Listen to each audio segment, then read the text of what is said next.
United Nations organizations. So these are the elements to be discussed under UN World. So start with Second World War.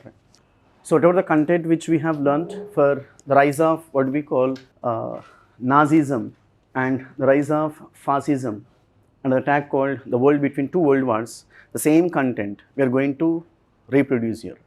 Besides, whatever the elements which we have learnt as part of First World War, like a very traditional content, that is factors for the outbreak of First World War, more or less the same factors we are going to repeat. Right? So start with Second World War, 1939 to 1945. Once again, the world experienced another deadliest war. So we call it total war, the Great War. Whatever the content which you have learned for First World War, that is like Great War, total war, complete war, same content. Why we supposed to call total war? Because the war fought on land, above the land, on land, above the land, on the seas, under the seas. So total war. Besides total war, the war otherwise called as the Great War because costliest weapons were used, because deadliest weapons were used. So total war, Great War. Why Second World War or First World War otherwise called as the complete war? When it's a complete war, for the first time, either European continent or other continents directly or indirectly participated in the war.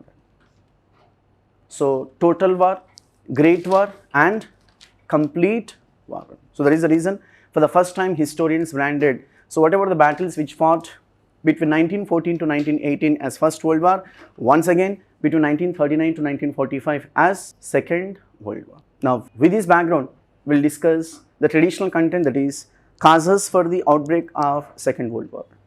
To begin with, the vindictive, yes, causes for the outbreak of Second World War, or causes you call it. Three C's to be concentrated: causes, followed by cause, finally consequences. So causes for the outbreak of Second World War. To begin with, vindictive Treaty of Versailles or vindictive treaty, vindictive, revenge, vindictive treaty. As we referred in the previous sessions, First World War fought between Triple Alliance and Triple Entity.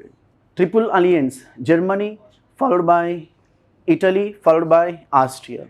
When it comes to Triple Entity, France, followed by England, followed by Russia, Japan, followed by United States of America. Now, let us confine to Triple Alliance and Triple Entity. So, the First World War, the outcome of First World War, Triple Alliance was defeated by Triple Entity. But the victorious powers did not invite the representatives from Germany, the representatives from Austria, the representatives from Turkey. It went on. It was these powers, victorious powers, what we call framed the so-called provisions and forced the defeated countries to follow. So what does that mean? The provisions of Treaty of Versailles, where we found revenge, vindictive. This is one way of understanding. So what was the response of defeated countries of First World War from 1918 onwards? Be it Germany, be it Austria, be it Turkey and other countries. So they were badly in need of revenge, vindictive. This is one way of understanding how the seeds of Second World War were sown in the Treaty of Versailles. Besides, Italy was not happy with treaty. No doubt, Italians at the beginning fought on the behalf of Triple Alliance, and it was in 1917 Italians jumped to entity. Italians invested a lot, we discussed in the previous session, but in return, Italians were given very little. So Italians were not happy. We have also learned a statement.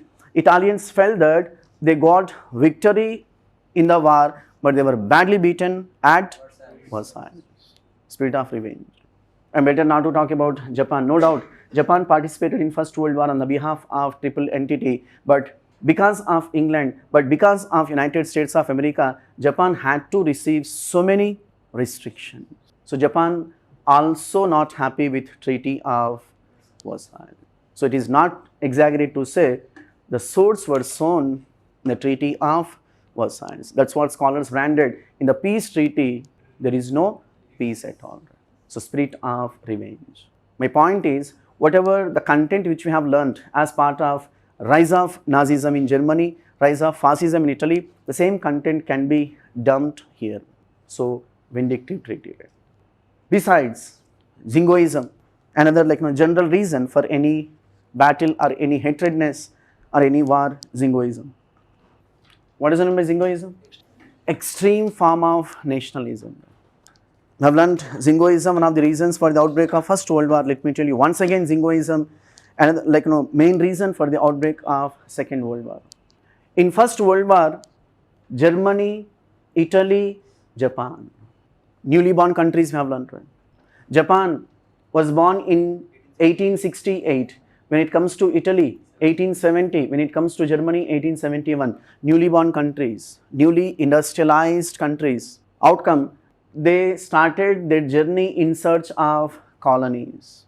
Already, there are so many established countries, industrial established countries. We have France, we have England, we have the Spain, other countries. Now, to this colonialism, the newly born countries also joined, and we found some sort of Jingoism we have learnt. This is how we have learnt as part of First World War, apply the same towards Second World War. When I say Second World War, especially after Treaty of Versailles. If someone asks a question, how Germany, Italy and Japan, once again, these three countries, otherwise called as Axis countries, Axis powers, experienced Jingoism, the credit goes to First World War, and especially the credit goes to Treaty of Versailles.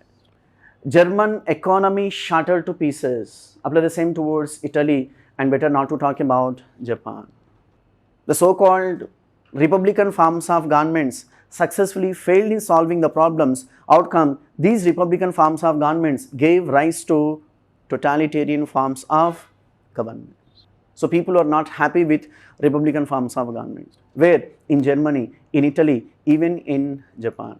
So they desired a strong leaders, they desired a strong political parties who could bring solace to them and who could involve in taking revenge against the victorious countries of First World War. So this is one way of understanding.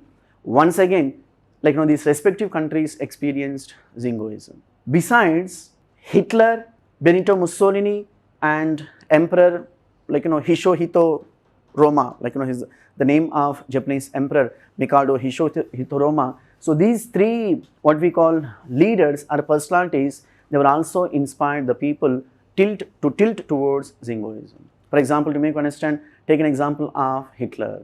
Hitler desired for establishment of Third Reich. Reich, it's in what we call German term, the English version empire. Reich, Third Reich, Third German Empire. So what is this the empire? According to Germans, wherever German speaking territories across the globe, and these territories shall come under Germany.